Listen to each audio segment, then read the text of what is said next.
So I'm going to start here, just to clarify.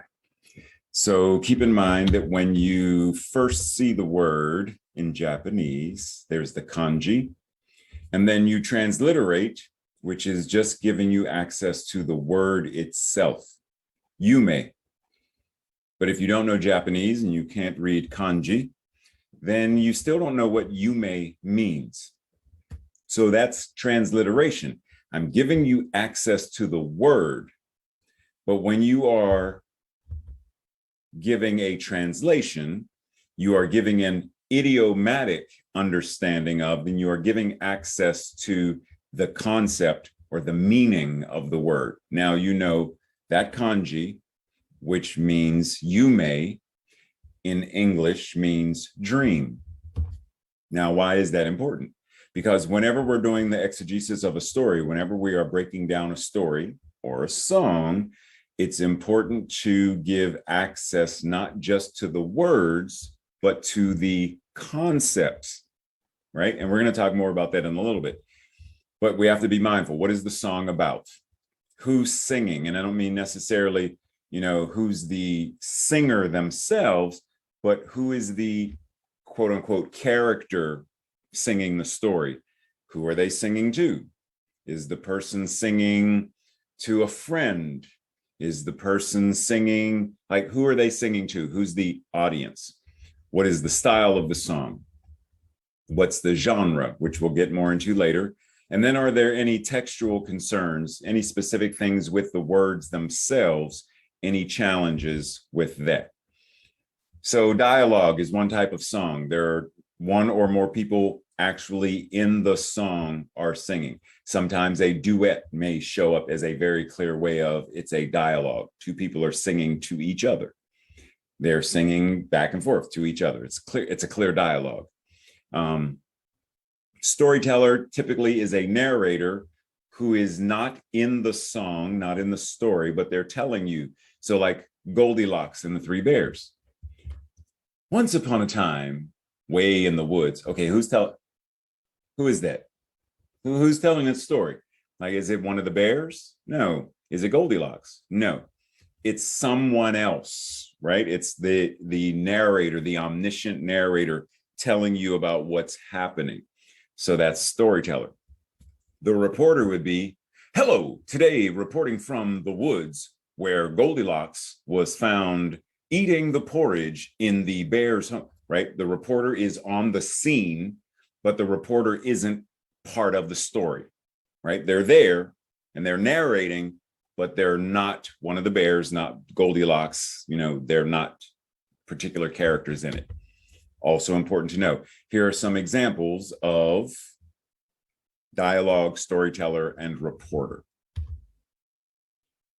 Now, some songs get into gender specificity, such as the Cyndi Lauper song, Girls Just Want to Have Fun. It's girls want to have fun, right? Girls, sung by a female about females, right? So just being mindful.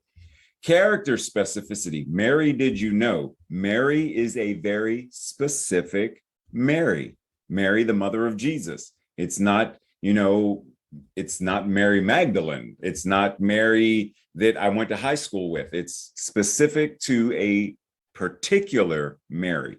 And therefore, the events are going to be very specific. What's the music style or type? Gospel, rap, contemporary, rock, traditional, hymn, etc.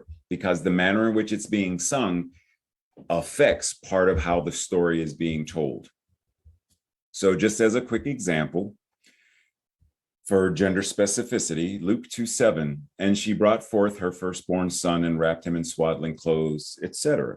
How do you indicate the feminine pronoun she and the masculine him, right? So how do you do she? Typically in ASL, we point. So how do I know what's the gender of the individual that I'm pointing? So if I set up, now, if I shouldn't tell you this, but I will. If I set it up and say, Mary, well, now you know that that's Mary. And if you know who Mary is that I'm talking about, then you know that this now is she. And if Jesus, he, then you now know that that's the gender pronoun that I'm using when I indicate. But if you don't know, then, so my friend, the two of us went to the store, but you don't know because there's nothing that I did to indicate, right? So just be mindful, be aware. Textual concerns or challenges that we sometimes run into with music. There are nonsense words or the unknown. There's poetic, there's implied, rhyme, repetition, very strong English-based words, multiple voices, the speed of the song. Is it a story? Is it a non-story? Each of these presents a different kind of challenge. Certain kinds of nonsense or unknown, oohs, ahs, ums, and fa la la la las. There's an example, Lord, I lift your name on high, where there are vocalizations. There's oohs and ahs, and it's, well, what do I do? Sometimes people do oohs, which many deaf people see this and they're thinking you're doing, oh, 0, 0, 0, 0, nothing, nothing, nothing, right? It doesn't mean anything. So how do I put the music on my body? That's the key thing. How do I show the song? And then there are things like scat, which is also just a vocalization. They're nonsensical sounds, nonsense sounds. They don't mean anything specific. But if it's part of the song, I want to be mindful of it and be ready, willing, and able to do something. Unknown foreign languages. Via Dolorosa, if I don't know the language, when Sandi Patty says Via Dolorosa, what do I do? Right? So Mary Poppins, supercalifragilisticexpialidocious. What do I do? Love in any language. Sandi Patty does love in several different, je t'aime, te amo, like she does it in several different languages. What do I do? Do I just say love, love, love?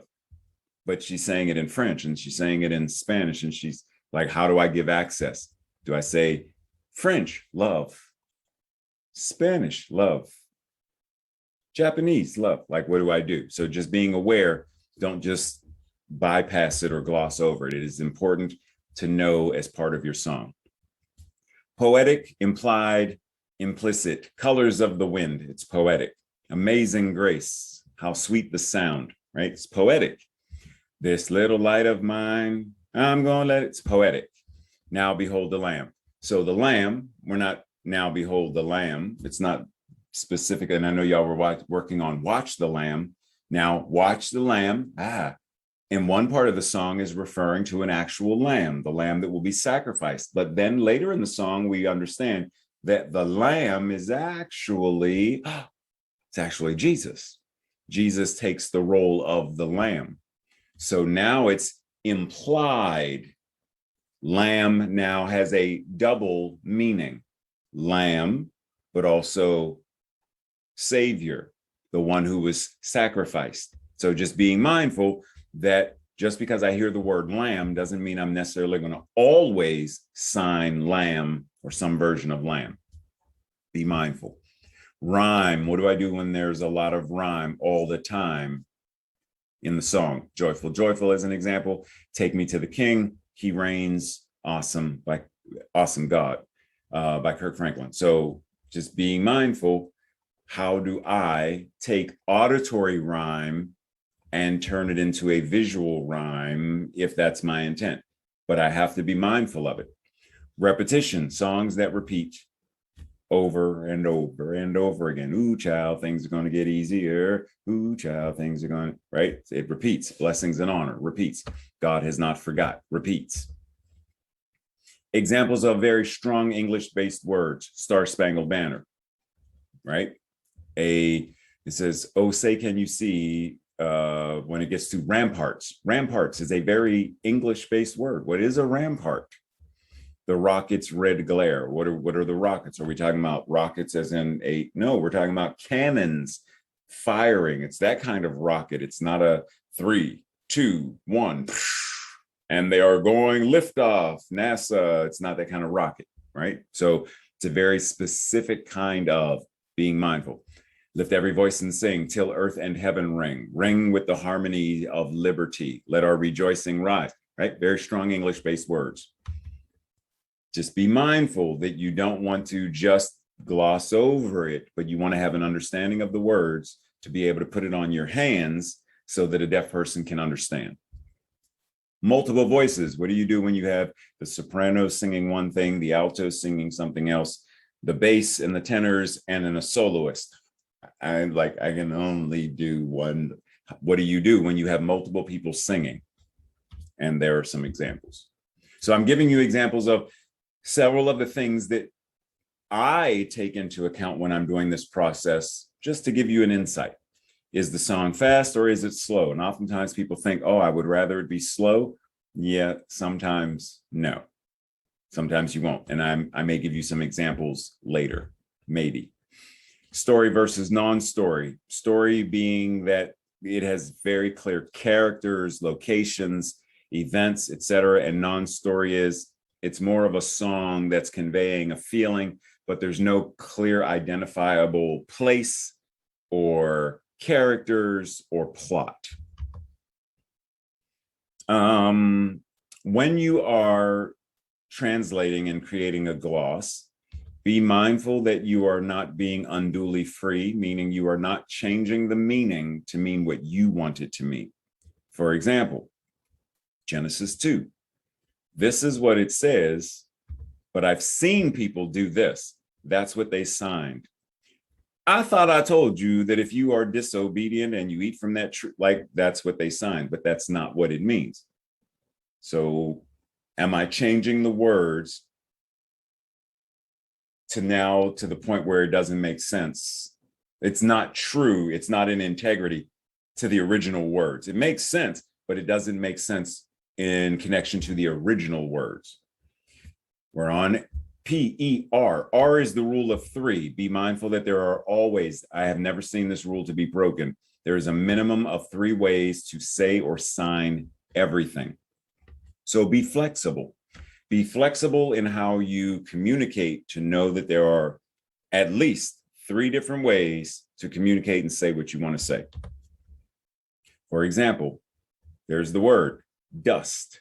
Can you think of 3 ways, at least 3 ways that we use dust that are different from one another, which means you'd have to sign them differently. Early every Monday morning, I dust the entire house. I dust, maybe clean, I dust, clean. My grandfather wants to teach me how to dust the crops. So that would be the plane flying over and dusting the crops. She may be allergic to dust. Maybe dust is, dirt that's in the air. She's allergic to dust. Usain Bolt left the other runners in the dust.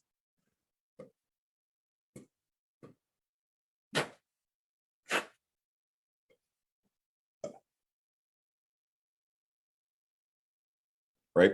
So they got left in the dust, meaning he was running so fast that from his shoes, poof, poof, there was dust and they got left in the dust. That's where that phrase comes from. So 4 different meanings for that one single word.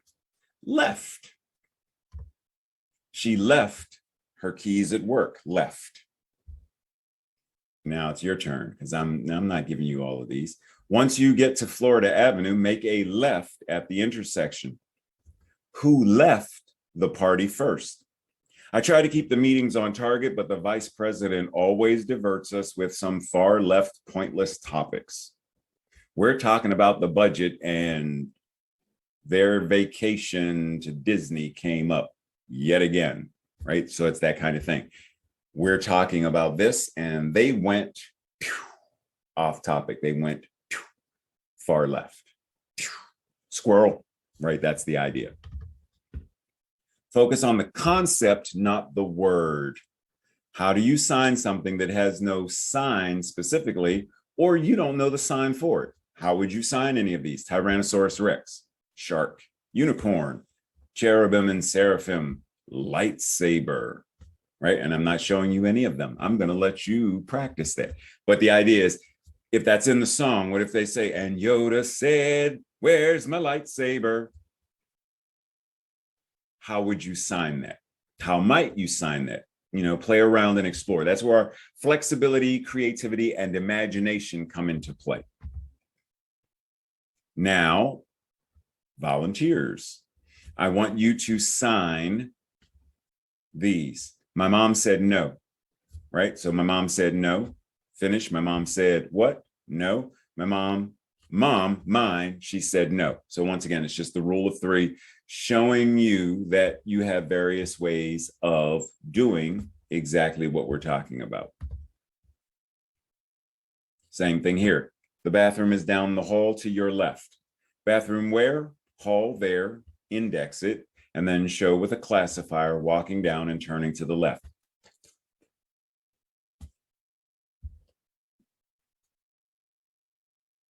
Bathroom, index point, left turn or turn left.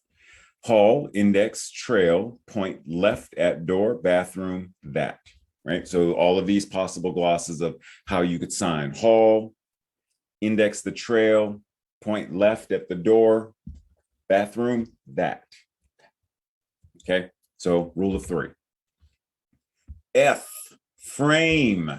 How do you frame? In other words, how do you put all of the sign language within? How are you creating art? So it's not just you signing or signing sentences, but it's within a framework. It's within the scope of I am performing. I am including things like ASL poetics and ASL storytelling.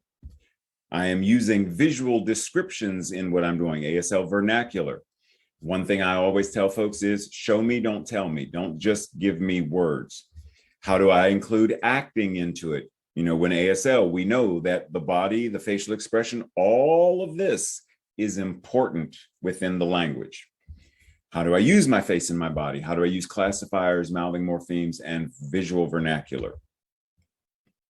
Putting the song on your hands, be mindful of the parameters and how you can use them. Be mindful of the size of your sign, how clear are you signing, the speed of it, and the register of the character, meaning if it's a sad song and the person they're singing, it's like a sad song, then how I'm signing it should come across that way too. So it's not like silent night, holy night, all is calm. Like it's not that, right? It's a silent night.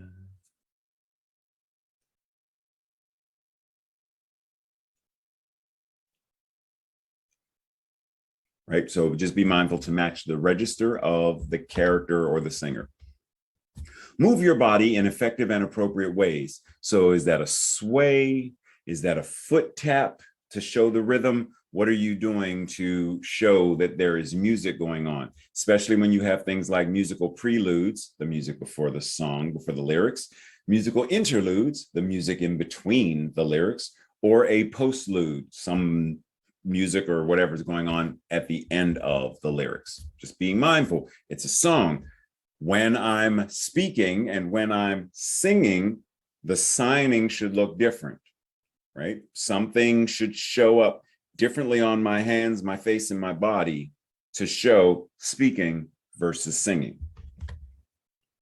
Visual vernacular, the use of, it's basically the technique of how do you make your signs look like cinematography, filmmaking, using classifiers, gestures, acting techniques, point of view, like if you're close up, for example, if this is someone walking down the street, is this them far, mid-range, or close up?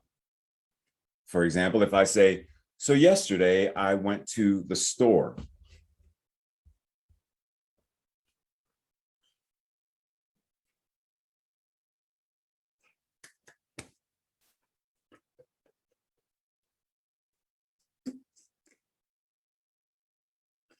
Right? Three different views of me walking. Far, real close up, because now it's of my feet.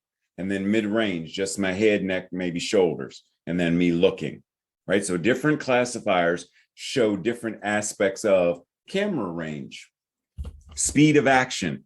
How fast or how slow is something happening? Same kind of thing. If I say, so I was going to the store.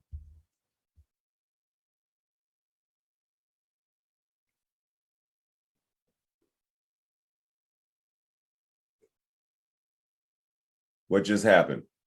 Right? Did you catch slow motion versus back to regular speed? So you can incorporate the same thing that happens in film.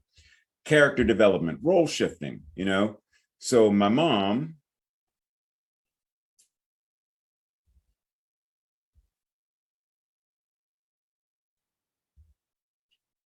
right? Role shifting. So now there's a dialogue between me and my mom. She asked me, "Are you going to the store?" I said, "No, later." "What time?" About 3. Right. So you can role shift. That's all part of visual vernacular, giving insight into the story. Here's deaf storyteller Manny Hernandez giving you an example of from one of his stories, One Feather. So feel free to check it out and notice any of the things that we discussed. We're on O, observe. Do your best to observe other people. Observe storytellers, observe performers, whether they're speaking or signing. Observe everyone. Observe how people sign who are skilled and those who are not so skilled. Because when you can identify, oh, they don't use classifiers, they do. What's the difference? Oh, they are very colorful in the way that they don't just say, "Oh, today I'm happy." They say, "I'm exuberantly joyful," versus "I'm good." Right? So just notice the different ways that people communicate, the different ways that people move, the different ways that, you know, people tell jokes or tell stories or, you know, the events of their day. How do people do all of that? Note the different ways that people sing and perform. Note the different ways that people sign. Those who sign fast, those who sign slow, those who sign more English. "Hello, my name is Ray." And those who are more idiomatic. "Hey, what's up? My name, what? Ray." Just being mindful, but observe. The more we observe, the more we are taking things in through our minds and our eyes and our hearts and our bodies, and it becomes part of us, which increases our skill to be able to reproduce and sign and tell stories effectively or more effectively. Reinvent yourself. Be mindful that you are not simply someone who is signing a song or signing whatever, but that you are always in this stage of improving yourself. There's a phrase in Japanese, kaizen, which means being in a state of constant and never-ending improvement. Now, it never means I'm not good enough. It means you are more than good enough. So right now, wherever you are, whatever your skill signing ability is, your art ability, your dancing ability, your math class, your English class, like whatever the class is, right now you are good and there's room to improve, right? So wherever you are, self-esteem, there's always room to improve. So reinventing is, how do I engage in this process of fine-tuning my signing skills, fine-tuning my skills in my English class, fine-tuning my skills in Spanish, fine-tuning, you know, how I cook at home, whatever it is. How am I reinventing myself so that I don't have to necessarily, you know, carry around other people's criticisms? You know, you don't sign very well. You know, you don't sing very well. You know, you don't, like letting all of that stuff go and just saying, I have the freedom to be me and express me. And then we are at mastering. Oh yeah, that was reinventing. My bad. Mastering. Mastering is basically what it says: becoming a master, wax on, wax off. Becoming a master of, through constant practicing, mastering your skills, mastering your techniques, you know, whatever that is, getting involved in the community, getting out there with the deaf folks, being part of it all. So it's all of that. Mastering also includes, how do you center yourself? How do you breathe and calm yourself? How do you bring yourself back to, how do you have a sense of physical presence and confidence? And how do you show that you're signing in a manner that is visually pleasing, grammatically, how you're moving, the sign choices, etc., so that the deaf person isn't like Rubik's Cube trying to figure out how they're signing. I'm not sure what that word means, but that you're clear. I am communicating in a clear manner.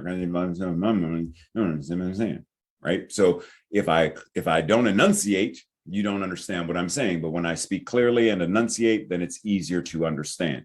All of that goes into mastery. And then lastly, keeping the instrument ready. All professionals warm up and practice. So how do you breathe and relax? How do you ease tension and stress? How do you, massage and, keep your stuff limber and ready, right? Stretching and meditation and prayer. Like, how do you make sure that you're ready to go, whatever it is, to get your day running, to get class running, to get the signs going, whatever it is you need to do, but keeping the instrument ready. And then lastly, remembering that what you are doing is communication. It's ASL. The point is to communicate to other signers and to ultimately the deaf community to make sure that you are providing effective access in the language. And there's a list. Don't sign words. Like, we already know this. If I say the word run, I'm going to run for city council. Is that this run? I'm going to run for city council? No, right? So it's not that. I noticed your nose is running. Is that this run? Right, no. So it's not about the word. It's about the concept. Sign the concept. And, well, some of that's for interpreting, but that's cool. Benefits. You improve all of this: fluency, critical thinking, translation, evaluation skills. There's great benefits. Some of Rayisms, some of my phrases that I tell people: what does it mean? What is the story and who are the characters? Put it on your hands and your body. Rule of 3, show me, don't tell me, right? Don't just give me words. Bring it from the page to the stage. Is it visually pleasing or effective? And when asking, someone says, Ray, how do you sign whatever the word is? I ask, use it in a sentence. That way I know the concept of it. So just being mindful. So now, if